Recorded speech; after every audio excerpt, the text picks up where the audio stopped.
Boa noite, turma. Boa noite, queridos alunos do curso de Recursos Humanos, né? Então, estamos iniciando mais uma aula hoje, ok? Sobre nossa disciplina, né? Planejamento, recrutamento e seleção. Bom, galera, então a aula hoje, né?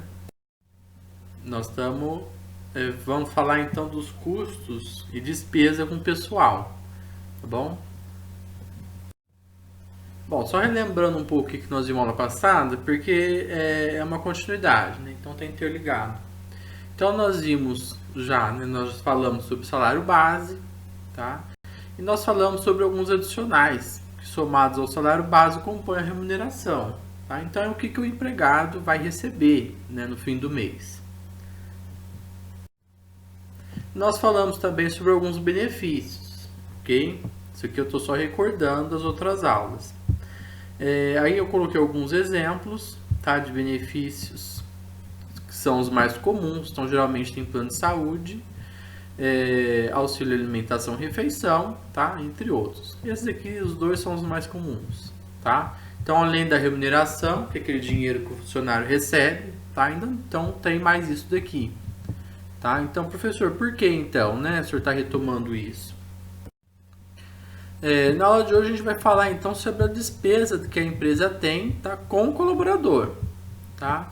Então, quando a gente aliás, eu sou também, né? Eu sou empregado, né? Então, trabalho na ETEC, tá? Eu trabalho na Fundação Educacional de Barretos, no Unifeb. Então, eu trabalho nesses dois lugares. É óbvio que o meu interesse, né, como funcionário, é saber quanto que eu vou ganhar. Mas a gente, quando trabalha em RH, a gente tem que ver que a gente é que paga, né? Então, a gente tem que saber quanto que custa isso para a empresa, tá? E o colaborador geralmente não tem nem noção, tá, de quanto que ele custa para a empresa. E é isso então que nós vamos falar na aula de hoje. Bom, acho que vocês se lembram desse esqueminha que eu montei no Paint para vocês, tá? Eu recoloquei ele aqui por causa disso daqui, ó. Essa declaração de custo, ela tem que estar dentro aqui, ó, da requisição para a contratação de pessoal, tá? Então a pessoa que vai requisitar a contratação para algum cargo, para alguma função, ela tem que preencher essa requisição. Nós já falamos sobre isso, né? E aí então você tem que ter autorização lá dos superiores, né, da chefia e tudo mais, tá? Então por que eu retomei esse slide? Porque o custo está aqui dentro. Tá? Então, para você analisar se você tem condições ou não de contratar alguém, de aumentar o seu quadro de pessoal, você tem que então saber quanto que vai aumentar aí nos seus gastos com folha de pagamento, tá? E os reflexos aí da folha, tá bom? Então é por isso que é importante, é por isso que eu recoloquei esse slide, esse esquema aqui, que provavelmente nós vamos ver ele mais vezes. Tá? A gente ainda falta falar, por exemplo, de planejamento interno, tá? Então essa parte de custos com salário, benefícios e tudo mais, isso tem que vir discriminado aqui na requisição, tá? Senão a pessoa que vai aprovar ou negar, tá, esse pedido não tem condições de analisar se é viável ou não, tá? Bom, então vamos lá, né? Então nós falamos, está dentro da requisição de contratação. Então, olha, cargo nós já falamos, descrição de tarefas, demonstrar a real necessidade da contratação. Depois, futuramente, nós vamos falar um pouquinho mais disso daqui, tá? Então, tem que ir lá especificar qual a área, o setor que a pessoa vai trabalhar, quantas pessoas que eu quero contratar, tá, para aquela função. Então, eu quero contratar mais um funcionário, não quero contratar mais 2, mais 3, tá? Quero contratar 50, por aí vai. Quantas pessoas, então, eu pretendo contratar? Não, tipo de contrato, é um contrato por prazo determinado, é um contrato por prazo indeterminado, tá? Que tipo de contrato então vou fazer? E aqui a gente chegou no nosso assunto de hoje. Então apresentar o custo dessa contratação, tá? Então a mesma coisa você comprar alguma coisa sem perguntar o preço, tá? Então todo mundo tem que saber quanto que vai gastar, todo mundo tem que saber se a pessoa consegue pagar, tá?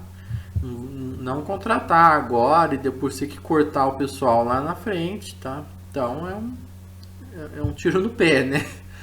Bom, lembrando que a requisição de contratação é um documento interno, então isso aqui não tem nada a ver com o anúncio da vaga que você vai publicar lá quando a gente começar a falar de recrutamento e seleção.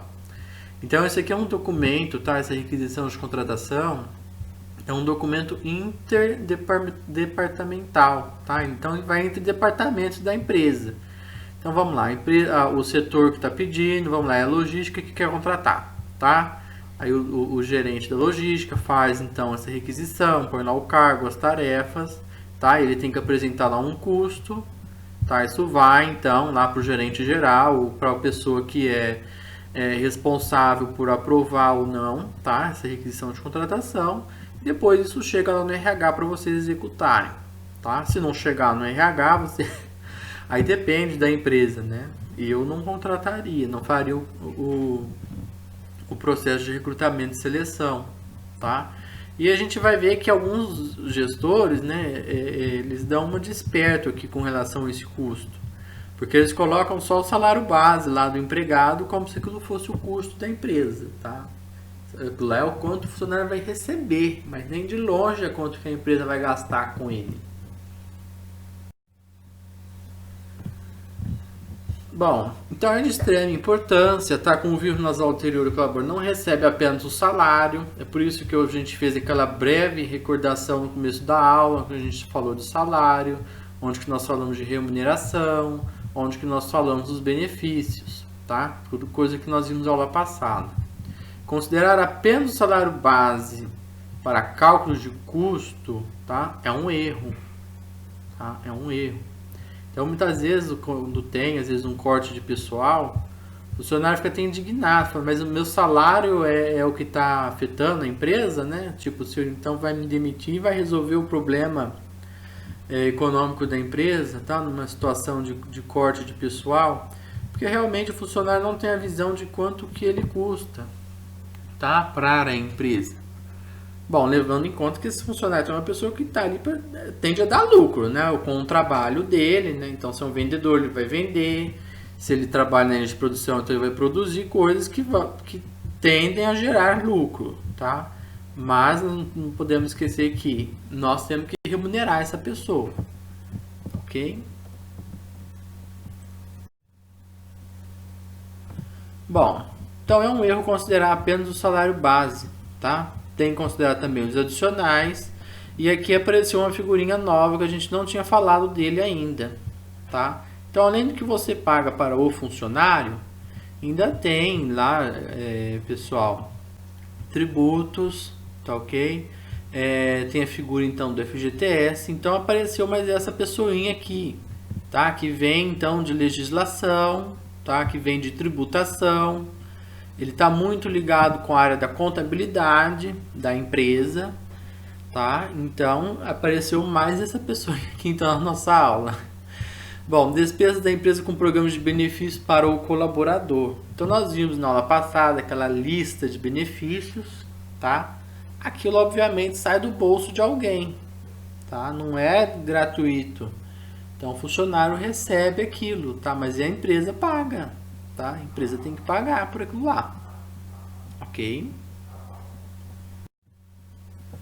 Bom, então vamos falar sobre o que a gente não tinha visto antes, tá? Então, que é essa incidência de impostos e reflexos sobre a remuneração, tá? Olha, normalmente é o setor da contabilidade que faz, tá? Ele estabelece normalmente um índice para ficar mais fácil de você apurar isso daqui, tá? Então, algumas empresas, esse índice gira em torno de 40% a 80%, tá, da remuneração do colaborador, tá? Então a gente está falando aí, né, de mais da metade, né, do que o cara vai receber, se então e paga então nesse quesito, tá? Por que a contabilidade? Difícil de eu passar na aula de hoje um índice para vocês, tá? Porque sofre muita variação, tá? E a cada empresa tem uma carga tributária, cada estado tem um tipo de carga tributária, alguns tributos são federais, né? Então é igual para todo mundo, outros são estaduais, aí muda de estado para estado. E também o porte da organização, tá? Então, se é uma empresa pequena, tá? Uma empresa ali familiar, uma microempresa, tá? Uma ME, ela normalmente ela tá na categoria do Simples Paulista. Então ela tem, tá, uma tributação especial para ela. é diferente de uma empresa de grande porte, tá? Com faturamentos mensais aí de mais de R$1 milhão, tá? Então tem diferença, tá? Por isso, mais uma vez, normalmente é o setor da contabilidade que faz um índice, tá? De quanto que se gasta com todos esses tributos. Bom, acabei falando já também da diferença de estados, tá? Bom, esse aqui é o geralzão, tá? Além do INSS pago pelo empregado, então você recebe lá o seu salário bruto, tá? Vem descontado lá de 7,5% a, se não me engano, 14%, tá? Dependendo da sua faixa de salário, vem o desconto do INSS no seu olerite, no olerite do empregado. Mas além desse, a organização também paga, tá? Então tem o INSS patronal, tá bom? Então não é só o INSS recebe do empregado, que vem descontado dele, e além disso a empresa também paga, tá? Então todo mundo paga. Todo mundo paga o INSS, tá bom? Depois a gente não sabe por que não tem dinheiro, né? Pagar a gente paga. Tem o chamado Sistema S, tal, tributação para terceiros, também vocês vão encontrar esse termo. Tá? Por que Sistema S? Porque vem aqui lá, SESI, Senai, Sebrae, Sesc, Senat e por aí vai. Também tem variação, tá? Então, por exemplo, tem um que é da indústria, tem um que é do comércio, tá ok? Então, por aí vai. Então, você trabalha no comércio, então o senhor é Sesc. Você trabalha na indústria, é SESI. Tá? Então, essas aqui são entidades do governo, tá? São um terceiro aí, ok? E que eles são da onde vem o dinheiro então do SESI, do Senai, do Sebrae e por aí vai, tá? Então na maioria das vezes eles oferecem serviços gratuitamente, tá? Então aqui em Barretos nós temos o SESI, ele era 100% gratuito até muito tempo atrás, agora se eu não me engano está cobrando uma taxinha, tá? E da onde vem então o dinheiro, né, desses órgãos aqui para eles se manterem? Vem da folha de pagamento, tá? Das empresas. É cobrado um percentual em cima da folha de pagamento, tá bom? Algumas empresas são isentas, tá? Algumas são isentas e não vão se enquadrar em nenhum desses daqui. Eu, se não me engano, tem o INCRA aqui também, tá? Que o INCRA não começa com S, mas ele é um terceiro também, ok? Tem o FGTS que você vai recolher sobre eu coloquei salário aqui, mas é remuneração, tá? Sobre a remuneração do colaborador. E esse dinheiro ele até vai vir, tá? Mas ele vai ver o dia que ele for desligado, ou o dia que ele aposentar e que ele for lá sacar o dinheiro, tá bom? Ele pega. Então esse dinheiro de 8% ele vai para o colaborador, diferente desses dois aqui que vai para o governo. Mas ele só vai ver esse dinheiro, tá? Quando for financiar uma casa também ele pode sacar. Ou em caso de rescisão ou aposentadoria. Isso fica depositado para ele na conta da Caixa, tá? Que deposita, a gente deposita isso aqui pelo número do PIS, tá bom? O número do PIS é a identificação da conta do colaborador na Caixa, tá? Então vai 8% do salário da pessoa para lá, mas a gente não desconta isso do funcionário. É 8% a mais. E aí demais casos, galera, não tem como eu passar tudo para vocês, porque realmente vai de empresa para empresa, de segmento para segmento, ok? E por aí vai.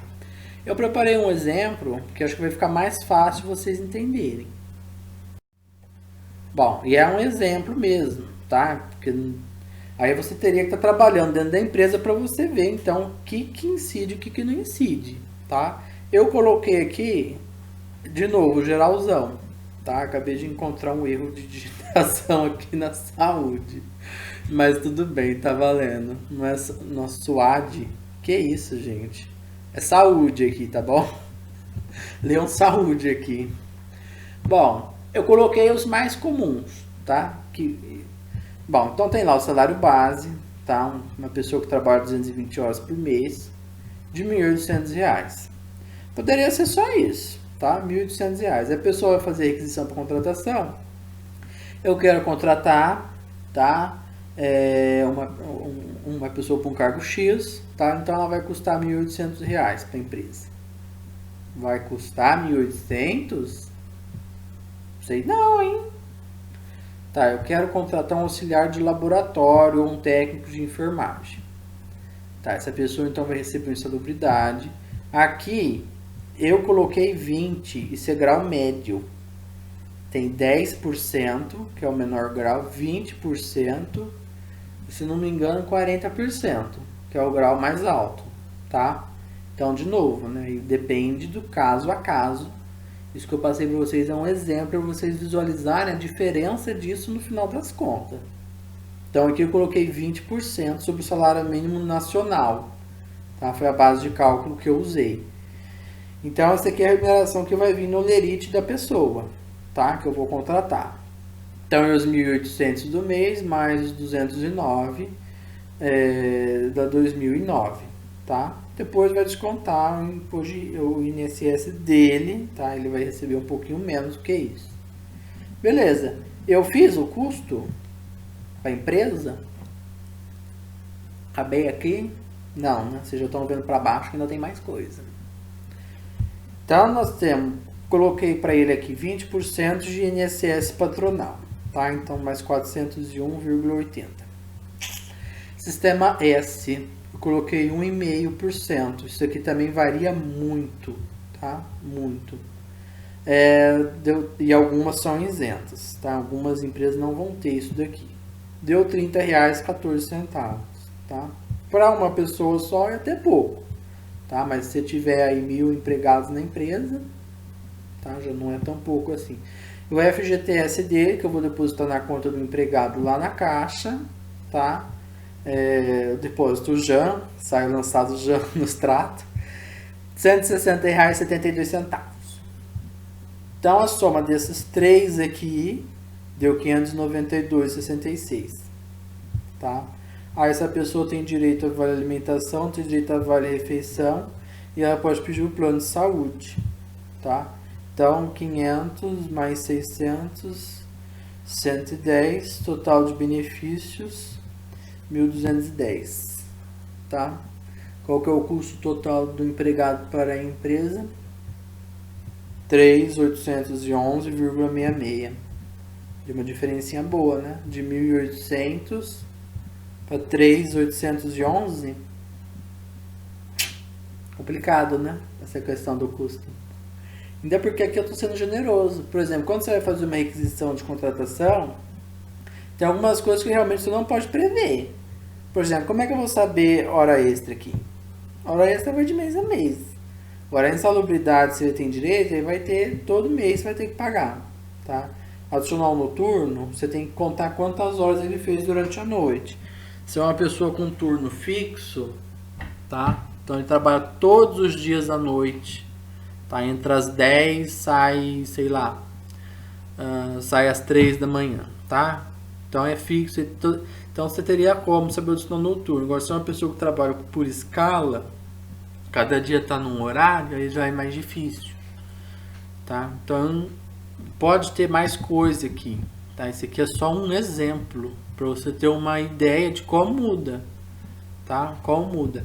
Eu ia somar só esses dois aqui, são os benefícios, mas também de cara que a gente já vê, né? Então, mesmo que não tenha nada isso daqui, já aumenta aqui a 92,66, tá? Mas alguma coisa que sempre tem, tá? No mínimo um plano de saúde aí, às vezes vai ter, tá? É muito difícil uma empresa que não tem absolutamente nada, às vezes nada de benefício. Só se for uma empresa muito pequena. Se for uma empresa de grande porte, já tem, tá? No mínimo alguma coisa. Bom, galera, a aula de hoje então é para conscientizar a importância disso, tá bom? Vocês não podem simplesmente, quando vai fazer uma contratação, que vai analisar se a empresa tem, né, disponibilidade de contratar, de pagar, vocês então tem que ver o conjunto da obra toda, tá? O funcionário ele vai olhar só isso daqui, tá? E ele vai olhar provavelmente isso daqui. Já que isso aqui normalmente também é surpresa, né? Ele sabe que às vezes ele tem direito, mas ele vai saber o valor mesmo só quando vier, tá? É que eu acho que eu chutei um valor um pouco alto. O meu, por exemplo, não dá isso não. Tá bem abaixo. Mas enfim, né? A gente é otimista quando quer receber as coisas. Mas, enfim, né? Então o funcionário normalmente vê essas duas coisas. Ele não vê nunca isso daqui. Nunca. O funcionário não vê, tá? Que ele tem mais esses 592 que ele custa, tá? De despesa que a empresa tem, então tem que pagar isso. E fora as outras coisas que pode ter. Aí eu já falei para vocês, vai de caso a caso, tá? Então isso aqui é só um exemplinho, tá bom? Para vocês verem que no mínimo, além da remuneração dele de R$2.009, vai aumentar aí mais uns R$600, tá bom? Em cima disso daqui. E não esquecer, né? Então uma vez por ano a pessoa vai tirar férias, tá? E aí a férias ela vai receber o salário do mês, mais 1/3, tá? Do valor da remuneração. Isso aqui é uma base de cálculo. E uma vez por ano ela vai receber o 13º salário, tá? O nome certo do 13º salário é gratificação natalina, tá bom? Popularmente conhecido como 13º salário. Bom, galera, então é isso, tá? A nossa aula de hoje, então aí acho que a gente encerra essa parte da remuneração, tá? Fechando o gancho, né? Igual que eu falei pra vocês, a gente trabalha, já falei diversas vezes isso, trabalha com pessoas, tá? Porque é um departamento de recursos humanos, mas a gente trabalha para a empresa, né? Nosso empregador é a empresa. E então a gente sempre tem que ver o lado dela, tá? Dando para ver os dois lados, beleza, melhor ainda. Ok? Então, fica a dica, tá? E a gente, eu já falei isso para vocês também, nós somos departamento de planilhas, tá? Então, vira e mexe, vão pedir pra gente, tá? Apresentar esses cálculos. E aí, então, você tem que saber, você tem que apresentar tudo. Tá bom? Você não vai esquecer lá a alíquota lá de quanto que aumenta de tributação, tá? Provavelmente o setor de contabilidade que vai te passar essa informação, tá? Não vai me esquecer os benefícios, que você tem que somar aí junto. Ok, galera? E fica a dica também, se algum gestor, né? Para o gestor também é mais interessante me informar na seguição só a remuneração, tá? Porque aí dá uma falsa impressão que o centro de custo dele é baixo, tá? O que não é. Por aí vai. Nós vimos que tem vários adicionais, tá? Enfim, foi mais um exemplo que eu queria que vocês entendessem qual que é a importância, tá? De você ver o conjunto da obra toda, tá? Apurar todo o custo da contratação de pessoal para não ter depois surpresas desagradáveis pelo caminho, ok? Bom, galera, então é isso, tá? Então até amanhã, se Deus quiser, né? Hoje, para quem... Bom, eu tô gravando esse vídeo na quarta-feira, né? Então até amanhã, nossa aula de quinta. Fiquem com Deus, então. Tenham uma ótima noite. Qualquer coisa que precisarem, podem me procurar, ok? Tchau, tchau, galera. Tudo de bom.